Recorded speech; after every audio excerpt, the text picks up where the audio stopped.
हकलापन दूर करने के लिए बादाम, आंवला, काली मिर्च, मिश्री ये काम नहीं करेगी मेरे एक्सपीरियंस के हिसाब से। क्योंकि मेरे घर में भी एक बच्चा बचपन में से ही बोलता था, फिर उसने अचानक हकलाना शुरू कर दिया। और जब हकलाना शुरू करा तो उसका इतना ज़्यादा हकलानापन बढ़ गया कि उसे बोलने में बहुत अधिक दिक्कत होने लगी। कई लोगों ने कहा कि ये बिल्कुल नॉर्मल है और उम्र के हिसाब से ठीक हो जाएगा, लेकिन हमने इसे बहुत ही सीरियसली लिया और यूट्यूब पर देख करके ये सारे इलाज अपनाए। आंवला, बादाम, काली मिर्च, मिश्री या जितने भी नुस्खे थे, लेकिन इनमें से कोई भी नुस्खा काम नहीं करा। हमने और ज़्यादा रिसर्च किया तो उसमें हमें पता चला कि हकले कई प्रकार के होते हैं। कोई का पे ही अटकता है, कोई सा पे ही अटकता है, कोई माँ बाप के सामने अटकता है, कोई टीचर के सामने अटकता है, या कोई उस व्यक्ति के सामने अटकता है जिससे कि वो बहुत ज़्यादा डरता हो। तो सबसे पहले आपको ये देखना होगा कि बच्चा हकलाता कहाँ है और उसी के अनुसार हमें उसके हकलेपन पे काम करना होगा। बच्चे का हकलापन दूर करने के लिए सबसे अच्छा तरीका है टंग ट्विस्टर्स। अब आप सोच रहे होंगे ये टंग ट्विस्टर्स क्या होते हैं। कई बार आपने टीवी पर या बच्चों को बोलते हुए देखा होगा, कुछ इस तरीके की चीज़ें बोलते हैं, कच्चा पापड़ पक्का पापड़, कच्चा पापड़ पक्का पापड़, कच्चा पापड़ पक्का पापड़, या चंदू के चाचा ने चंदू की चाची को चांदी के चमचे से चटनी चटाई। तो ये कोई मजाक नहीं है, ये एक थेरेपी है। अगर बच्चा का पर अटकता है तो आपको उसको का के टंग ट्विस्टर्स की प्रैक्टिस करानी होगी। अगर आपका बच्चा सा पर अटकता है तो आपको उसके सा के टंग ट्विस्टर की प्रैक्टिस करानी होगी।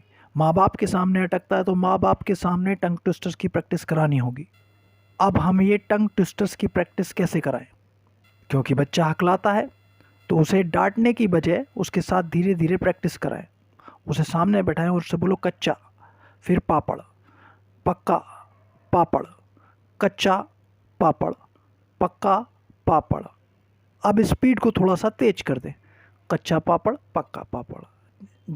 जैसे जैसे आप बोल रहे हैं वैसे वैसे आपको बच्चे को बुलवाता हुए चलना है। कई बार ऐसा भी होगा बच्चा नहीं बोल पाएगा, और जब नहीं बोल पाए तो उसको गुस्सा नहीं करना है और आपको डिसअपॉइंटेड नहीं होना है, क्योंकि ये एक दिन में ठीक नहीं होगा। इसमें आपको लगातार काम करते रहना हो। सबसे पहले आपको एक टंग ट्विस्टर्स पर काम करना है। जैसे मैंने आपको बताया कच्चा पापड़, सबसे पहले आपको उसे कच्चा बुलवाना है, फिर पापड़ बुलवाना है, फिर पक्का बुलवाना है, फिर पापड़ बुलवाना है, फिर एक साथ कच्चा पापड़, पक्का पापड़, कच्चा पापड़, पक्का पापड़। बच्चे हकलाते इसलिए हैं क्योंकि उनकी जो जुबान है वो तेज़ी से रोल नहीं कर पाती है, रुकना शुरू कर देती है। तो इसको रोल करवाने के लिए हमें इन टंग ट्विस्टर्स की प्रैक्टिस करानी होगी।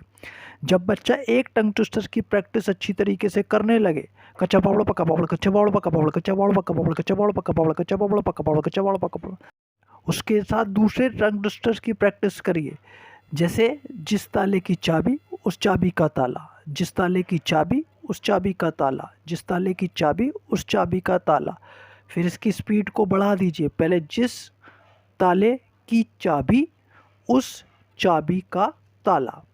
ऐसे कर करके इस स्पीड को बढ़ा दीजिए, जिस ताले की चाबी उस चाबी का ताला, जिस ताले की चाबी उस चाबी का ताला। मैं आपको फिर बता रहा हूँ कि ये एक दिन में नहीं होने वाला है, आपको अपने बच्चे के साथ मेहनत करनी होगी। जब वो दूसरा टंग ट्विस्टर भी सीख जाए तो अब उसे दोनों की प्रैक्टिस लगातार कराएं और तीसरा टंग ट्विस्टर उसके साथ जोड़ें।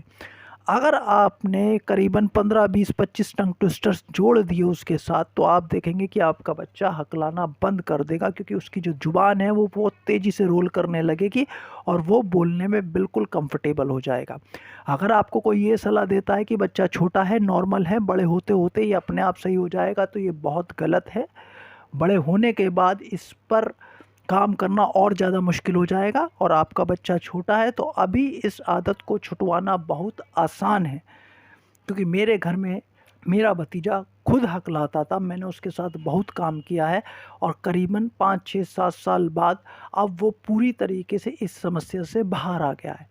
और अगर आप इसे नॉर्मल मान करके, इससे हार मान करके बैठ जाएंगे तो आने वाले में जब वो बड़ा होगा तो उसे बहुत शर्मिंदगी का सामना करना पड़ेगा और आपको भी बहुत दिक्कत होगी। धन्यवाद।